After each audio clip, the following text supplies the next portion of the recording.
Gender equality is achieved when men and women enjoy the same rights and treatment across all sectors in society.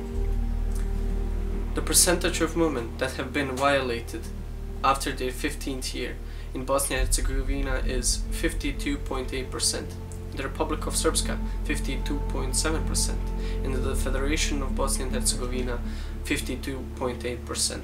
There is only 9 safe houses for women in Bosnia and Herzegovina, and only 178 places for accommodation.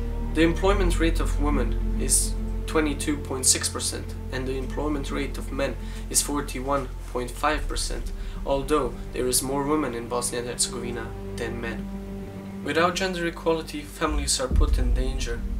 That directly reflects on student welfare and well-being. So we hope you support us and students all across Europe in this fight for gender equality. Thank you.